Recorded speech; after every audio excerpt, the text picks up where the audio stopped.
Today is our concept use of has to, have to or had to। English spoken में has to, have to, had to का बहुत ही योगदान है। ये बोलचाल की भाषा में बहुत ही इम्पोर्टेंट वर्ड्स हैं। इसको जानना हमारे लिए बहुत ही आवश्यक होता है, क्योंकि हम बोलचाल की भाषा में बराबर ऐसे वर्ड्स यूज करते हैं। तो इनका यूज हम जब अच्छी तरह जानते रहेंगे तो आराम से हम बोलचाल की भाषा में प्रयोग कर सकते हैं। इसके लिए हमने कुछ रूल्स दिया है। अभी लास्ट वीडियो में मैंने दिया था हैज, हैव और हैड का प्रयोग। तो आज अब उसके बाद वर्ब के बाद टू का प्रयोग लगेगा। तो क्या हो जाएगा, इसका यूज है जब कोई भी कार्य अपनी स्वेच्छा से न किया जाए, अर्थात जब कंपल्सन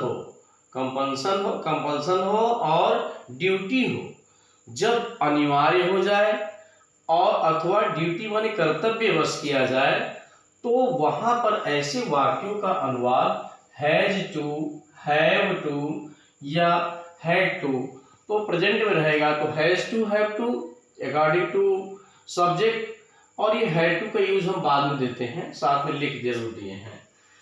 इसकी पहचान के लिए क्या है, ना पढ़ता है, ना है, ना पढ़ता है या ना है। जैसे मुझे जाना है, मुझे जाना पड़ता है, तो क्या किया जाएगा, आई हैव टू गो।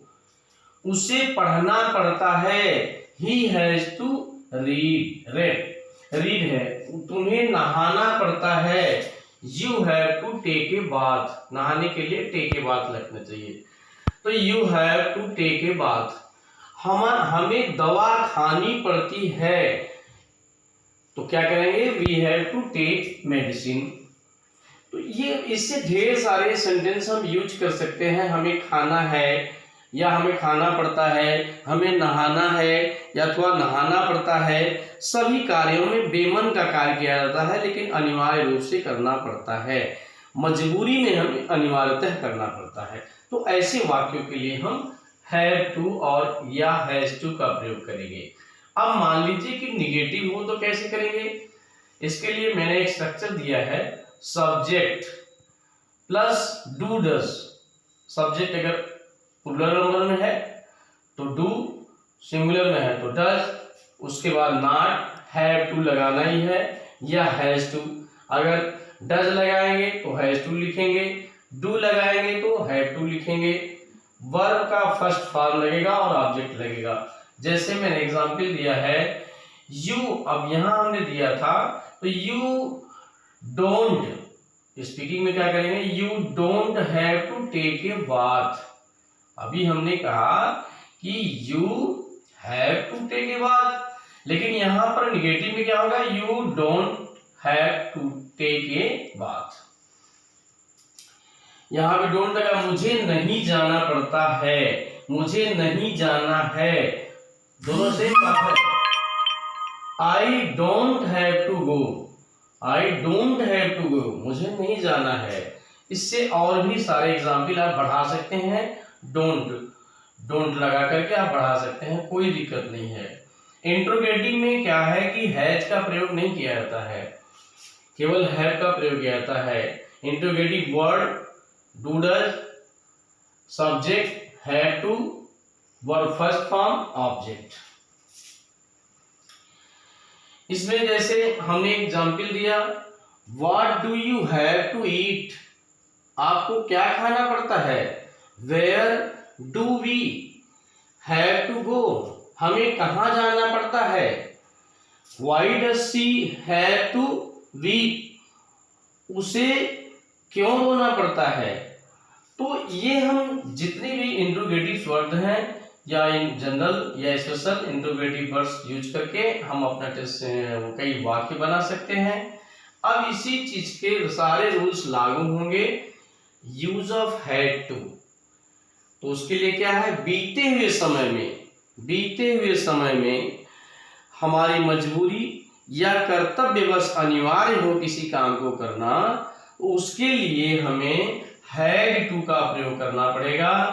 और पहचान के लिए ना था, ना पड़ता था, ना पड़ा। जैसे मुझे जाना पड़ा, मुझे जाना पड़ता था, मुझे जाना ही था।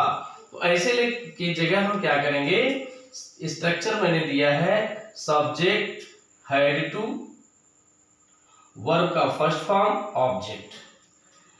अब इसके लिए मैंने सेम वही चीज दिया है एग्जाम्पल में, आई हैड टू रन, मुझे दौड़ना पड़ता था। यहां हैड की जगह क्या आ गया, हैड, इसलिए हिंदी नहीं लिखा है। आई हैड टू रन, मुझे दौड़ना पड़ता था। आई हैड टू गो, मुझे जाना पड़ता था। सी हैड टू स्लीप, उसे सोना पड़ता था। वी हैड टू प्ले, हमें खेलना पड़ता था। दे हैड टू स्टडी, उन्हें अध्ययन करना पड़ता था। निगेटिव में डिडंट हो जाएगा, did not. I did not have to run, I did not have to go, we did not have to play. अब इंट्रोगेटिव में क्या करना है, what did you have to play, आपको क्यों खेलना पड़ता था या क्यों खेलना पड़ा। Did you have to play, क्या आप खेलते थे या क्या आपको खेलना पड़ता था। हैज का प्रयोग इंट्रोगेटिव सेंटेंस में नहीं किया जाता है। अब यही सारे रूल्स फ्यूचर टेंस में हो जाएंगे जब कोई भविष्य में कार्य हो, कंपल्सन हो अथवा ड्यूटी हो, माने कि आपकी अनिवार्यता हो जाए या कर्तव्य के लिए अनिवार्य हो जाए, तो ना होगा या ना पड़ेगा के अर्थ में हमने स्ट्रक्चर दिया सी के बाद विल, फिर हैव टू, फिर वर्ब का फर्स्ट फॉर्म ऑब्जेक्ट। तुम्हें पैसे देने पड़ेंगे, तुम्हें पैसे देने पड़ेंगे, तुम्हें पैसे देने पड़ेंगे, यहां देना है, तुम्हें पैसे देने पड़ेंगे। You will have to give money, क्या लगा दिया गया, will have to. You have, अब निगेटिव में you will not have to give money, इसी का सेम बना दिया, विल के बाद नॉट लग जाएगा। इंट्रोगेटिव बना दिया, विल वर्ब का सब्जेक्ट से पहले आ गया। Will you have to money marry to Geeta, क्या तुम्हें गीता से शादी करनी पड़ेगी, इंट्रोगेटिव हो गया। और ये क्या हो गया, will you have to go there, क्या आपको वहां क्यों जाना पड़ा था, क्यों जाना पड़ेगा, वो तुम्हें वहां क्यों जाना पड़ेगा। तो हमने ढेर सारे यूज आपको बता दिया, इससे आप ढेर सारे सेंटेंस तैयार करिए। अगर कहीं भी if you feel any problem without any reason you can contact me, मुझे आप संपर्क कर सकते हैं। और मैं आशा करता हूं कि आप मुझे इससे संबंधित कमेंट करेंगे। अगर कोई समस्या नहीं है तो बहुत ही अच्छी बात है, तो आप इससे संबंधित 5 वाक्य लीजिए, 5 सेंटेंसों को लीजिए, मुझे कमेंट करिए, मुझे अच्छा लगेगा। और लास्ट में मैं आपसे रिक्वेस्ट करता हूं कि यदि मेरे चैनल पर आप नए हैं तो सब्सक्राइब करना न भूलें, इस चैनल को सब्सक्राइब करें, शेयर करें, लाइक करें, ताकि ज़्यादा से ज़्यादा लोगों को इसका लाभ मिल सके। Thanks for watching my video. Okay.